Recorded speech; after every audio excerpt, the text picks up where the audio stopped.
Good afternoon class. आज की class में हम देखेंगे कि जो वैक्सीनेशन इम्यूनाइजेशन होता है, टीकाकरण होता है, टीकाकरण के दौरान इंजेक्शन के माध्यम से जिन वैक्सीन का टीकाकरण किया जाता है, तो उस दौरान एज ए एएनएम नर्स आपकी क्या क्या जिम्मेदारियां हैं और इंजेक्शन सुरक्षा के लिए आपको किन किन बातों का ध्यान रखना है। इंजेक्शन लगाने के समय हमें कुछ बातें ऐसी होती है जिनका ध्यान रखना चाहिए, जैसा कि पूरी प्रक्रिया अपूर्तिता विधि द्वारा करनी चाहिए। मतलब जो इंजेक्शन की जो रूट है, उन रूट की जो टेक्निक है, जो मेथड है, उन मेथड में आने वाली जो विधियां हैं, उन विधियों के जरिए हमें टीकाकरण करना चाहिए। जैसे उदाहरण के लिए इंट्राडर्मल इंजेक्शन। अगर आप इंट्राडर्मल रूट के माध्यम से टीकाकरण कर रहे हैं, तो हमें इंट्राडर्मल इंजेक्शन जो होता है उसकी विधियों के अनुसार ही टीकाकरण करना चाहिए। अगर आप आईएम इंजेक्शन के माध्यम से टीकाकरण कर रहे हैं, तो हमें आईएम इंजेक्शन की जो विधियां हैं का ध्यान रखते हुए और आईएम इंजेक्शन की विधि के अनुसार ही हमें टीकाकरण करना चाहिए। तो कहने का मतलब है कि जो इंजेक्शन के जो वैक्सीनेशन टीकाकरण है, टीकाकरण के जो रूट हैं, जो उसकी विधियां हैं, उन विधियों के अनुसार ही हमें टीकाकरण करना चाहिए। इसके पश्चात हमेशा टीकाकरण के लिए ऑटोक्लेव सिरिंज और निडल का ही प्रयोग करना। सरकार जो ऑटो डिस्पोजल सिरिंज जो निडल प्रोवाइड कराती है, ज्यादातर हम उनके जरिए ही टीकाकरण करते हैं। अगर किसी कारणवश ऑटो डिस्पोजल सिरिंज अवेलेबल नहीं है, तो इस परिस्थिति में हमें टीकाकरण नहीं करना है जब तक कि हमारे पास में ऑटोक्लेव डिस्पोजल सिरिंज जो डिस्पोजल निडल नहीं मिल जाती। इंजेक्शन लगाने समय जो टीकाकरण के लिए जो बच्चे हैं, उन बच्चों को जो मेथड के जरिए हम टीकाकरण कर रहे हैं उसके अनुसार ही हमें एक कंफर्टेबल पोजीशन देनी चाहिए और उस कंफर्टेबल पोजीशन में ही हमें टीकाकरण करना चाहिए। और टीकाकरण का जो उचित तरीका है, उस उचित तरीके को ध्यान में रखते हुए ही हमें टीकाकरण करना चाहिए। और जब भी हम इंजेक्शन लगाते हैं, तो इंजेक्शन लगाने के समय जो गोल्डन रूल्स हैं, उन गोल्डन रूल्स का पालन करते हुए और उनका उपयोग करते हुए हमें टीकाकरण करना चाहिए। ये जो बातें मैंने अभी आपको बताई है, ये काफी महत्वपूर्ण बातें हैं। इन बातों का आपको हमेशा टीकाकरण के दौरान ध्यान रखना चाहिए।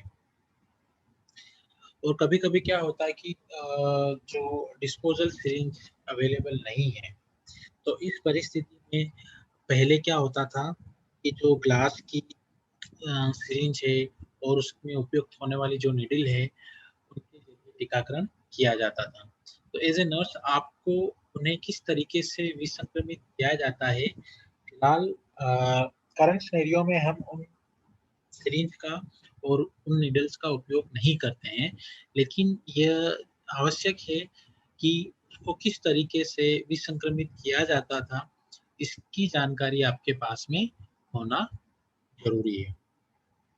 हालांकि हम इनका इस्तेमाल करंट सिनेरियो में नहीं करते हैं, लेकिन फिर भी ये आवश्यक है कि आपको उन्हें किस तरीके से विसंक्रमित किया जाता है, इसकी जानकारी होनी चाहिए। अब हम देखेंगे कि किस तरीके से जो ग्लास सिरिंज और जो रीयूजेबल जो निडल्स होती थी, उन्हें विसंक्रमित कैसे किया जाता है और कैसे किया जाता था।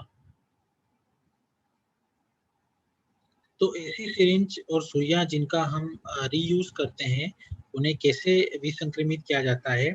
तो पुराने समय में अस्पताल में प्रयुक्त कांच के सामान में सर्वाधिक उपयोग में आने वाली एवं महंगी वस्तु कांच की सिरिंजें होती थी।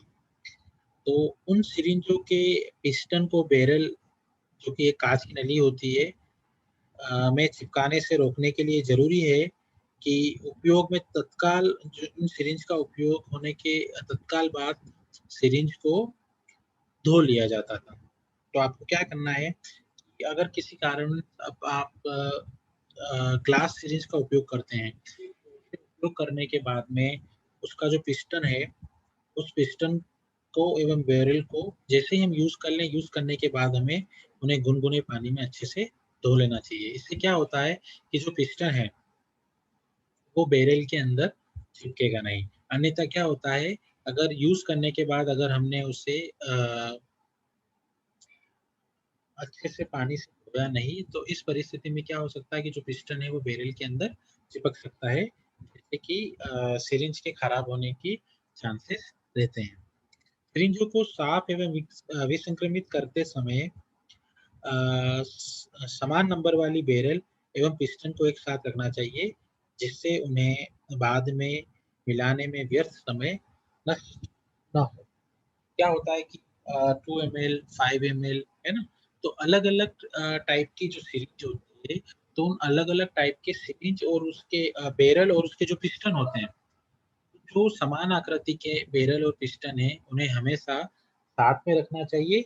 ऐसा इसलिए हम करते हैं कि जब हमें उनकी आवश्यकता हो, तो आवश्यकता होने पे हमें 5 एमएल की जो बैरल है, तो उसके लिए जो 5 एमएल सिरिंज में उपयुक्त होने वाला जो पिस्टन है, वो हमें आसानी से मिल जाए, ताकि उस सिरिंज के पिस्टन को ढूँढने के लिए हमें अनावश्यक रूप से अपनी एनर्जी को वेस्ट ना करना पड़े। इसलिए एक समान या एक सिरिंज के जो पिस्टन हैं, उन्हीं आकृति के उन बैरल और उनके जो पिस्टन हैं, उन्हें हमेशा साथ में रखना चाहिए, ताकि आवश्यकता पड़ने पे उन्हें एक साथ उनका इस्तेमाल किया जा सके।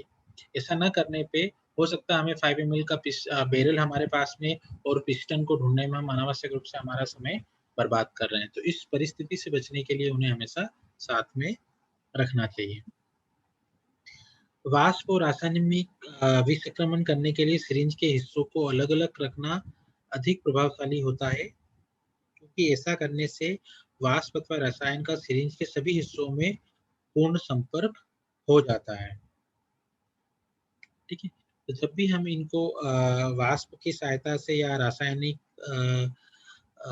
पदार्थों की सहायता से अगर हम सिरिंज और पिस्टन को विसंक्रमित करते हैं, तो उनके जो पार्ट हैं, उन पार्ट को हमेशा अलग-अलग रखना चाहिए। ऐसा इसलिए करना चाहिए क्योंकि ऐसा करने से जो वाष्प है, उन पार्ट के सभी हिस्सों तक आसानी से पहुँच जाएगी और उसके सभी हिस्सों को एक साथ विसंक्रमित किया जाता है। अगर उन्हें हमने पास-पास रखा, तो कुछ हिस्से ऐसे होते हैं जहाँ पे वाष्प आसानी से जाएगी नहीं और जिन स्थान पे वाष्प नहीं पहुँचती है, तो उस जगह को विसंक्रमित नहीं किया जा सकता या वो पूरी तरीके से विसंक्रमित नहीं होगा। तो ऐसा होने से रोकने के लिए हम क्या करते हैं कि जिन चीज़ों का हमें विसंक्रमण करना है, उन सभी पार्ट को अलग-अलग करके रखना चाहिए ताकि उनका आसानी के साथ उनको विसंक्रमित किया जा सके। निडल्स की देखभाल में सर्वाधिक सावधानी बरतना आवश्यक है, क्योंकि उनका छिद्र इतना बारीक होता है, यदि उपयोग करने के तत्काल बाद उन निडल्स को साफ नहीं किया जाए, तो ये छिद्रों में जो निडल के जो छिद्र हैं, उनमें अवरोध पैदा हो सकता है। इसीलिए जैसे ही हम इस्तेमाल करते हैं, इस्तेमाल करने के पश्चात हमें निडल्स को अच्छी तरीके से गर्म पानी से साफ कर लेना चाहिए। तो जैसे ही इस्तेमाल हो जाता है, इस्तेमाल होने के पश्चात सिरिंज, बैरल, उसके पिस्टन और निडल को अच्छी तरीके से गर्म पानी से धोया जाता है। सुई की नोक को मैग्नीफाइंग ग्लास से देखते हैं या हाथ की त्वचा पर घुमाकर देखते हैं कि कोई हुक नज़र आता है या महसूस होता है, तो उसे किसी धार वाले औजार से सीधा कर नुकीला बना दिया जाता है। यदि सुइयाँ में अवरुद्ध हो, तो पतले तार का उपयोग कर अवरुद्ध को निकाला जा सकता है। सुइयों को 10 मिनट तक उबाल कर रखा जाता है, क्योंकि रासायनिक पदार्थों को सुइयों की पतली नली में से पूरी तरह नहीं गुजारा जा सकता है या उसको वाष्प को उन पतली नलियों से निकालना काफ़ी वाष्प और जो रासायनिक पदार्थों को निडल की जो छिद्र वहाँ से निकालना काफ़ी मुश्किल होता है।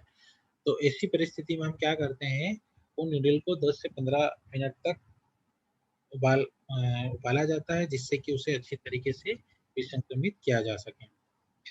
जैसे कि हम टाँके लगाने के लिए जो प्रयुक्त सुइयाँ हैं, जिस तरीके से उन्हें विसंक्रमित किया जाता है, उसी तरीके से जो नीडल है, रीयूजेबल नीडल है, उनको भी उसी तरीके से विसंक्रमित किया जाता है।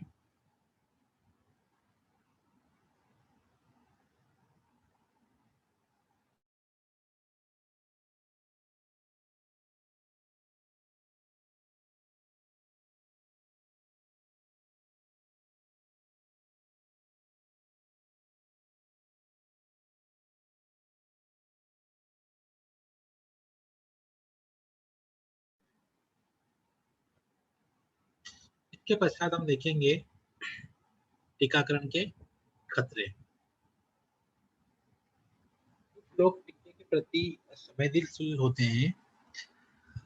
जल्दी या देरी से उनके अंदर कुछ जो टीकाकरण के पश्चात जो उनके दुष्प्रभाव हैं, उसके लक्षण दिखाई देते हैं। तत्काल टीकाकरण के पश्चात जो तत्काल प्रतिक्रिया होती है, उनके अंदर टीकों के संपर्क से कुछ ही मिनटों में प्रभाव प्रारंभ हो जाती है और 1 घंटे में लुप्त हो जाती है। जैसे उदाहरण के लिए दमा, शीत-पित्त, तीव्रगाही, अति संवेदनशीलता। देन उसके बाद इससे क्या होता है कि वो तुरंत ही स्टार्ट होती है और उसका जो प्रभाव है वो कुछ देर के पश्चात समाप्त हो जाता है। लेकिन तीव्रग्राही संवेदित जो लक्षण है, इसके कारण कभी-कभी क्या हो सकता है कि रोगी की मृत्यु भी हो सकती है। तो अब हम देखेंगे जो तीव्रगाही अति संवेदित है, उसकी क्या-क्या चिन्ह एवं लक्षण है। इस परिस्थिति में शरीर में कुछ लक्षण उत्पन्न होते हैं, जिनमें कमज़ोर जो नब्ज़ धड़कन है वो कमज़ोर हो जाती है, त्वचा पे दाने निकल सकते हैं, है ना? श्वास हो सकता है, श्वसनीय आकर्ष हो सकता है, रक्तचाप में गिरावट हो सकती है तथा इस परिस्थिति के कारण क्या हो सकता है कि कभी-कभी रोगी की मृत्यु होने की भी संभावना हो सकती है।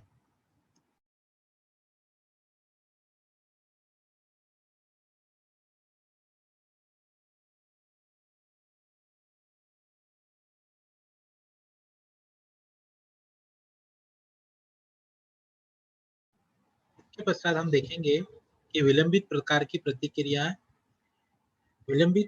प्रतिक्रिया में क्या होता है कि रोगी के टीकाकरण के संपर्क में आने के कई घंटों के बाद में प्रारंभ हो सकती है तथा जो इनके प्रभाव होते हैं वो रोगी में कई दिनों तक रहता है। उदाहरण के लिए सीरम सीखने से, है ना? देन उसके पश्चात त्वचा प्रतिरोपण बहिष्करण है। तो ये कुछ प्रभाव हैं जो रोगी में कुछ समय के पश्चात आरंभ होते हैं तथा इसका जो प्रभाव है जो तीव्रगाही जो तात्कालिक प्रतिक्रिया है वैक्सीनेशन की, जो उसके प्रभाव होते हैं, उसके कंपैरिज़न में जो विलंबित प्रभाव हैं, वो लंबे समय तक रहते हैं।